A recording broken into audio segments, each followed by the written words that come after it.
বলছি না, মানে এই যে এত ঘন ঘন বৃষ্টি হচ্ছে, যাওয়ার সময় কোনো অসুবিধা নেই, কিন্তু আসার সময় ভিজে যাচ্ছি। ধরো সেজে গুজে রেডি হয়ে যাচ্ছি, কিন্তু গিয়ে কাদায় পা ফেলছি। কিসের লক্ষণ বলো তো?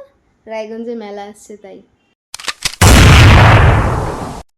ছোটবেলা থেকে দেখে আসছি যে রায়গঞ্জে মেলা এসছে, আর আমি কাদায় পা দেইনি মেলাতে গিয়ে, হতেই পারে না।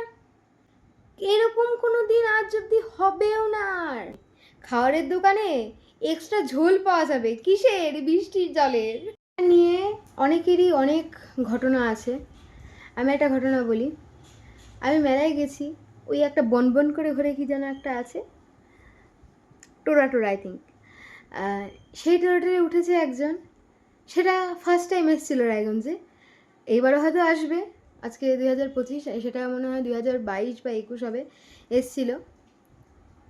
উঠে বমি করে দিয়েছে।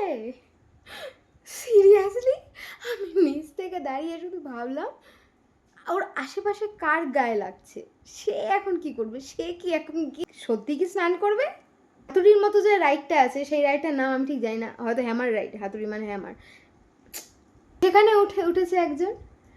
উঠে যেই জিনিসটা উল্টো হয়েছে, ঝনঝন করে ওর পকেট থেকে সমস্ত পয়সা পড়ে গেছে। হয়েছে তোমাদের এটা? শিওর এটা হয়েছে তোমাদের। নাগরদোলায় কারা কারা কাগজ নিয়ে উঠেছো বলো? কার কার প্ল্যান আছে কাগজ নিয়ে ওঠার?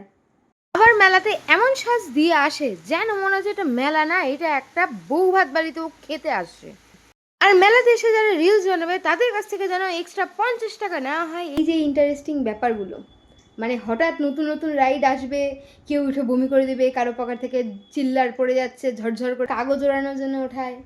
হ্যাঁ, তোমরা আরও কিছু অ্যাড করে দাও কমেন্টে, ঠিক আছে? এই রায়গঞ্জ এক্সপো মেলা নিয়ে। গাইস, মেলা খুব ভালো কাটাও, কাদায় পা দিয়ে বমি করে কাগজ উড়িয়ে, আর সাথে পকেটে অনেক খুচরো পয়সা নিয়ে। আর দেখা হচ্ছে মেলাতে যদি